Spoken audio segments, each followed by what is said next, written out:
according to Experian, the average credit score for a used car loan is 660, while the average credit score needed for a new car loan is 720 and above. However, almost 35% of car loans went to borrowers with scores below 600, with a chunk of those sales going to people with scores lower than 500. It's entirely possible to buy a car with a low credit score because, frankly, car dealers really want to sell you a car.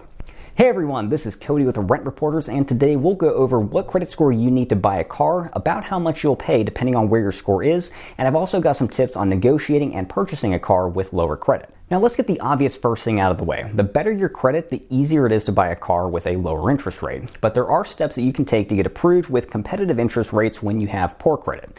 And I should know because I recently bought a brand new Tesla at just 3.5% interest, even though I filed bankruptcy 5 years ago. Having a stable job, owning a home, providing cell phone stubs, or proof of on-time rent payments, like one that you would get if you were a Rent Reporter subscriber, all of those things can help you get your dream car even if your credit isn't in the best shape. Now that that's out of the way, let's get a clearer picture of where you stand by going over the APRs you can expect based on your credit score. Then we'll go over some tips for buying and negotiating a car loan.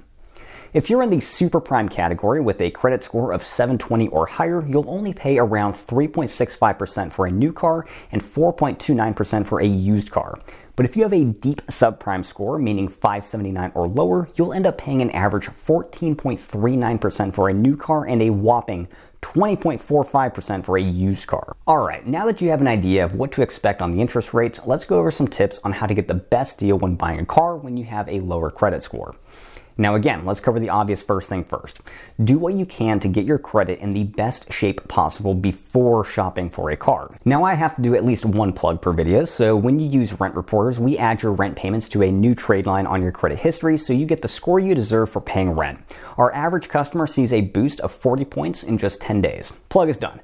Let's say you do boost your credit score by 40 points, one way or another, before you shop for a car. What does that actually do for you? So let's say that you need a $10,000 loan to buy a used car. Alright, so if your score is considered subprime, meaning it's between 580 and 619, you'll pay an average of 17.74% in interest according to the data from Experian. Now car loans are usually 6 years long, and if we use the calculator, that $10,000 car will cost you over $16,300 once you finish paying the loan, costing you $226 per month.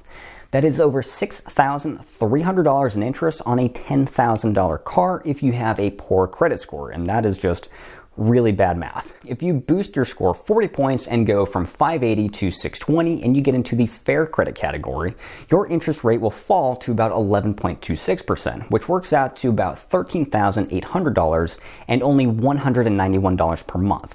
That's $35 per month less that you pay, with a total of $2,500 that you save over the life of the loan.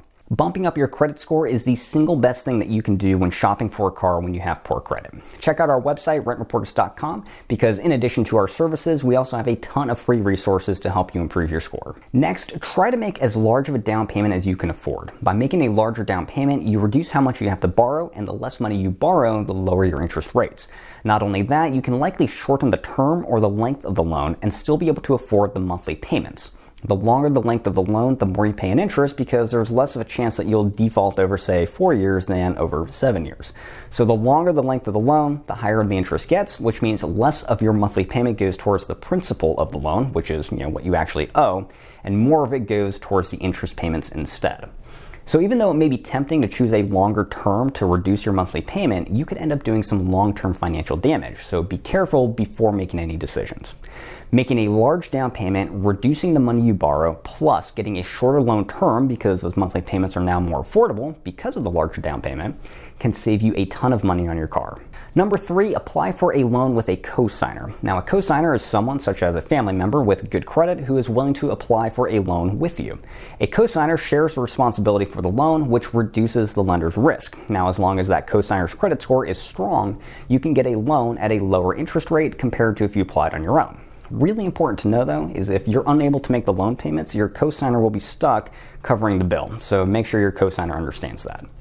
And finally, shop around. Use online aggregators like Capital One's Auto Navigator tool to find cars from dealers that they have a relationship with, and then you can get pre-approved for financing before going to the dealer, and this will put you in a much stronger negotiating position. You can also search for lenders that specialize in low credit financing like Prestige Financial or Credit Acceptance Corp, And also be sure to hit up the local dealers in your areas as well. You may find dealers that specialize in low credit with really competitive rates, or you might also find major dealers that are willing to match or beat rates that you've acquired elsewhere.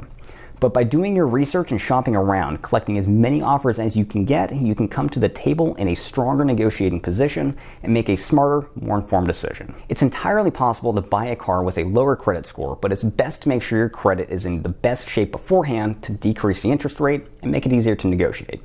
That's it for me today. Now until next time, this is Cody with Rent Reporters, and I will see you in our next video.